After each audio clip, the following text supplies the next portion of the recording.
জি, গতকাল রাত আনুমানিক 10টা 5-6 এই সময়ের মধ্যে বাড্ডা থানাধীন গুদারাঘাট এলাকার 4 নম্বর রোডে একটা দুঃখজনক ঘটনা ঘটেছে। এই ঘটনায় গুলিবিদ্ধ হয়ে কামরুল হাসান সাদুর নামক এক ব্যক্তি মারা যান। এই ঘটনার উপর ভিত্তি করে তার স্ত্রী বাদী হয়ে বাড্ডা থানায় একটি হত্যা মামলা দায়ের করেছেন অজ্ঞাতনামা আসামিদের এজাহার নাম দিয়ে। এবং এই ঘটনায় আমরা ইতিমধ্যে ঘটনাস্থলে সিসিটিভি ফুটেজ সংগ্রহ করেছি।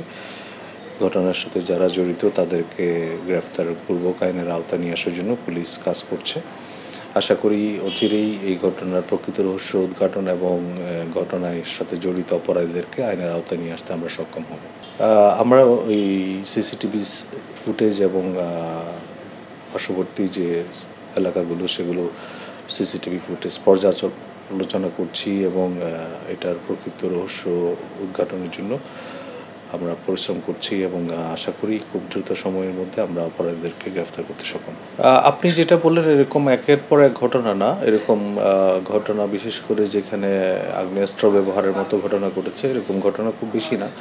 তারপরেও আমরা যদি গত 4-5 মাসের অপরাধ তথ্য বিশ্লেষণ করি, ঢাকা মহানগর এলাকায় প্রতি মাসে 20-22টির মতো এরকম ঘটনা সংঘটিত হচ্ছে। এটা একেবারে অস্বাভাবিক না।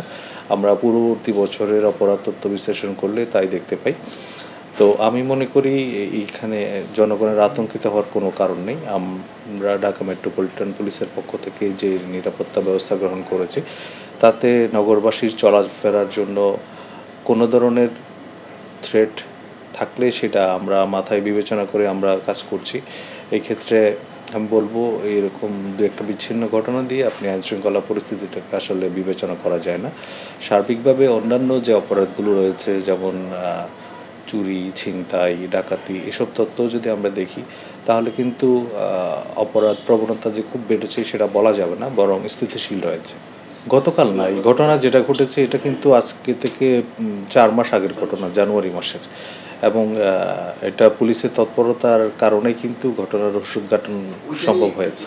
এটা তোর আগে আপনার একটা বেসরকারি একটা বাস, তাদের মালিক এবং তার ড্রাইভার শ্রমিক তাদের সাথে দ্বন্দ্বের জেরে একজন ব্যক্তিকে নিখোঁজ ছিলেন।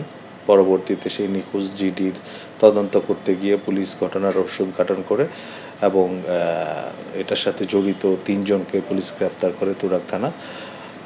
এবং যাকে হত্যা করা হয়েছে তার লাশ গুম করার উদ্দেশ্যে মাটিতে পুঁতে রাখা হয়েছিল, সেটাও আমরা উদ্ধার করেছি এবং ঘটনার প্রকৃত রহস্য উদ্ঘাটন সম্ভব হয়েছে। এই ঘটনায় প্রাথমিকভাবে একটা জিডি করা হয়েছিল, পরবর্তীতে দেখা গেছে এটা একটা হত্যা মামলা এবং যিনি ভিকটিমের লাশ উদ্ধার করা হয়েছে তার পরিপ্রেক্ষিতে তার পরিবারের পক্ষ থেকে তুরাগ থানায় একটা হত্যা মামলাও রুজু করা হয়েছে এবং ঘটনার সাথে সরাসরি জড়িত 3 জনকে